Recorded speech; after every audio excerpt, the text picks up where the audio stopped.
Hello folks, welcome back. In today's video, I will explain how you can implement try, catch and finally block scenario in Power Automate workflows. So stay tuned till the end.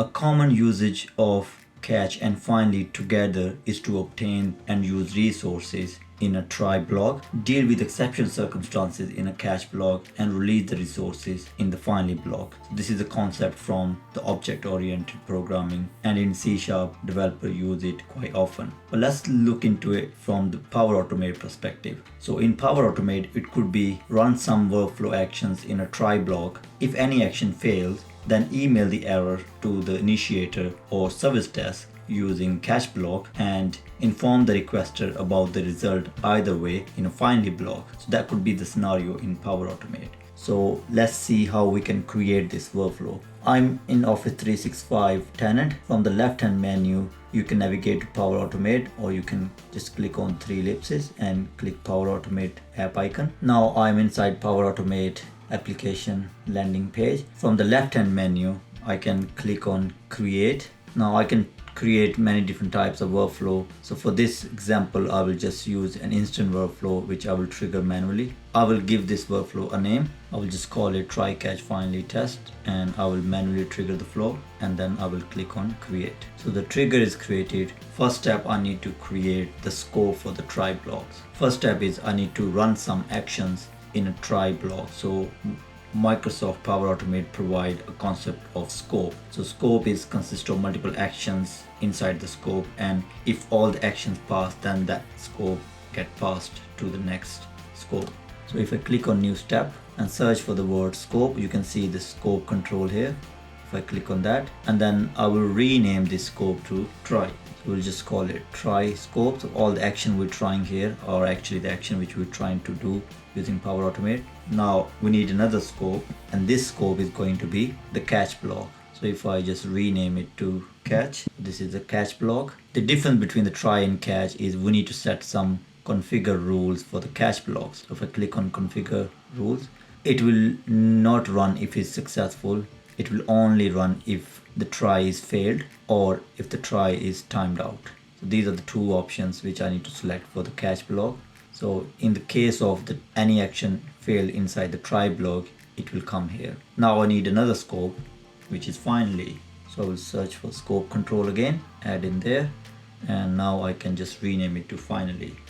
So this is the final scope, and this will run no matter what. So if the try fails, it will go to catch, and finally always run. So I need to set the rules on this one. So for the finally, we're going to say that either the catch is successful, or catch has failed, or catch is skipped. In that case, the try runs fine, so it will just come back to finally, or the catch has timeout. So in any scenario inside the catch, even if it's skipped, it will just run even if the catch block is skipped. So if I click on done here, now I need to add some actions in there. So in the try block, I will try to get some file content from SharePoint. So I'll get file content. The site, I will select the training site, and the file is sitting in the shared document folder, and the file is mail list. That's the file which I'm trying to retrieve in the try block. The file at the moment exists here, so which is fine. And then in the catch block, I can probably send an email. So send an email notification. For the purpose of this video, I will just send it to myself. I will just title it catch block trigger, and in the body I will just say error occurred. So if the try fails, that's what we set the rule here, that if the try fail or timeout, then this catch block will trigger. And in the finally, no matter what happened in the catch block, finally has to trigger. So I will add an action here as well. Again, I will just send an email notification. You can do whatever you want depending on your business requirements. You can use many different actions of Power Automate in catch or finally blocks. For the demo, I'm just sending emails. So again, I will select myself, and I will just say final block trigger, and I will say finally block ran successfully in the body. Just to wrap up, I'm manually triggering a workflow. I have a try block where I'm trying to get content from a SharePoint list. there's an Excel file I'm trying to connect to, and then I have a catch block, and in the finally, if I configure the rule, it will run if anything happens to the catch block or even if it skips. So finally needs to run anyway. So that settings are there. So I will click on save. So the workflow is saved. Now I need to click on test to just test this. I will perform the trigger action test, and it's just asking me permission on a SharePoint list. Click continue and then run workflow. Now because the file exists in this library, I'm expecting that it will run this try block and it will just jump to the finally block, as you can see, and try blocks retrieve the file successfully. So it did not go to catch block, it just went to the finally block and sent me an email. So if I see in the email, I see the finally block triggered. Now let me delete this email for now. Now if I go back to this list in SharePoint, so we are trying to retrieve content from this list, specifically this document. So if I select this document and delete this document, click delete. Now this document does not exist in this SharePoint library. Now if I go back to the workflow and I try to test it again, this time because the document does not exist, I'm expecting that this try block will fail and it should send me a catch block email and also the finally block email. So I'm expecting 2 emails from both catch and finally scope. I will perform the action, run flow.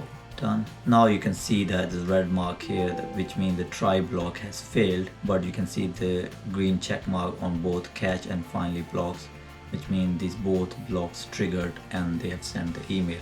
So if I see in my inbox, I saw the catch block trigger and I got the email from the catch block, and also the finally scope is also triggered, so I got the email from the finally scope. So to wrap up this video, you have learned today how easily you can use try, catch and finally blocks in Power Automate using the scope control of Power Automate, and by configuring the run rule for each of this scope. Consider subscribing if you're new to the channel by pressing the red subscribe button below this video. Give this video a thumbs up if you found it useful. If you have any queries related to this video or anything about Power Automate workflows in general, post in the comment section below. I review my comments on the daily basis. I will be happy to answer. Thank you.